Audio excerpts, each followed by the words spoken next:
I ask you, whose will do you want to follow, and here's why. And this is where we're going to start, 1 Corinthians 3. Because there's a day coming when everything we've lived for is going to pass through fire. Let's look at 1 Corinthians chapter 3 for just a minute, and then all these verses in Proverbs are just going to light up. 1 Corinthians chapter 3, verse 10. According to the grace of God, which was given to me as a wise master builder, I've laid the foundation, another one builds on it. Look at that little tagline at the end of verse 10, 1 Corinthians 3. But let each one take heed how he builds on it. God doesn't make us do his will.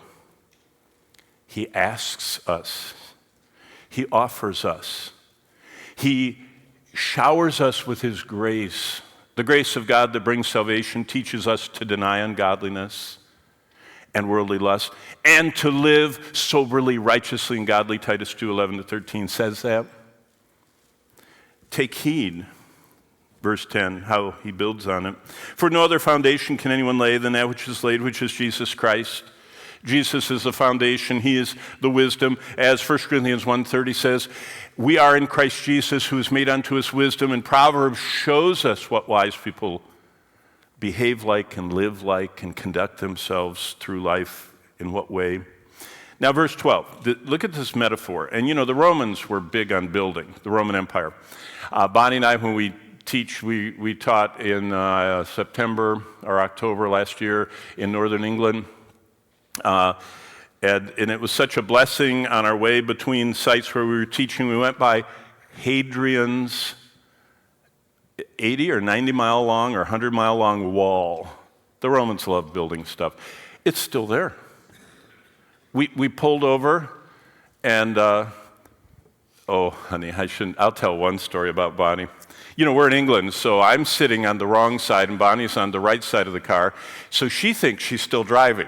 And so we're driving along, on the wrong side of the road, wrong everything. And you know how disorienting that is and all those roundabouts. And we're driving along and I look down and my diesel fuel tank, it was over and it started making this red blink. And I said, honey, it's really bad when diesels run out of diesel. They have to re-vacuum them and everything. We don't want to run out of gas.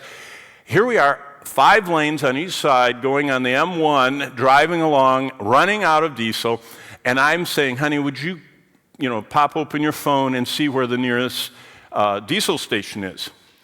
Bonnie's leaning forward like this, and she has both feet engaged. She said, I will when I'm done driving. She thought she was driving because she was sitting in that chair. And so, we finally got gas, and we pulled off, and there was part of Hadrian's Wall. And we got out, and we climbed up, and we went on it. The Romans were really into building. Look what Paul says here. No other foundation can anyone lay than that which is laid, which is Jesus Christ. Verse 12, if anyone builds on this foundation, and look at the building materials, gold, silver, precious stones, wood, hay, straw. You know all that, right? We've known that all of our lives. How to make sure your life doesn't get burned up. It's right in this verse. If you build out of wood, it burns. Hay really burns. Straw really burns. Gold just gets more refined in the fire. Silver gets more refined in the fire. And precious stones, it doesn't affect them. Be careful what you build with, is what Paul's saying. Okay, why? Does it matter? Verse 13, everyone's work will become clear, for the day will declare it, because it will be revealed by fire, and the fire will test each one's work of what sort it is. And if anyone's work which he has built on endures, he will receive a reward. Yay! And we stop there.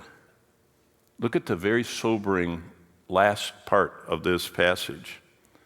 If anyone's work is burned, he will suffer loss. Do you know why the Lord has to wipe away all tears?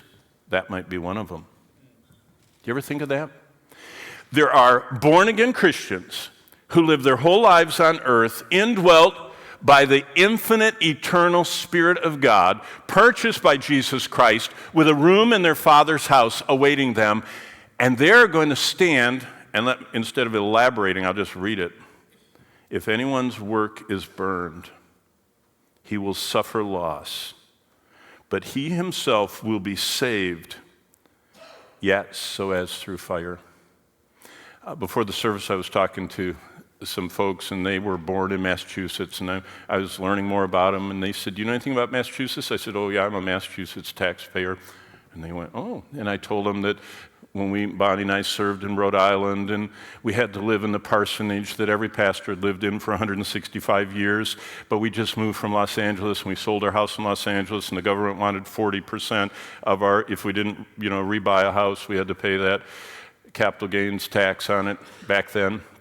So the wise elders in this church in Rhode Island said, you need to buy a house. Even though you're living in our parsonage, you need to buy another house and rent it to somebody, or you'll get behind. Because you're a newlywed with your wife and, and 2 little children then. So we did. They said, but don't buy it here. Rhode Island's not a good place to buy a house. They said, buy one on the Cape. Well, do you know what we could afford on the Cape? We bought a little tiny shack that was sitting on stones. They had sand, dirt underneath it. And one time, Don Locke Sr. was staying in our house, and a snake was wrapped around the pipe of the sink. I mean, that's how natural our house was. It was a snake haven. And so we bought, that's all we could afford on the Cape, this little shack on stones that was, the first floor was 6 feet 7 inches. That's part of why I lost my hair. I would always bump my head going up the stairs to the 6 foot 5 inch second floor. And the underneath part was mud and dirt, and it flooded. And so we rented it. In God's wisdom, we rented to a smoker. We didn't know they were a smoker, but he did, and they smoked away and fell asleep in bed and burned our shack down. And Massachusetts insurance code says you have to rebuild a burned house, not to what it was, but to current code. So the basement had to be 8 foot.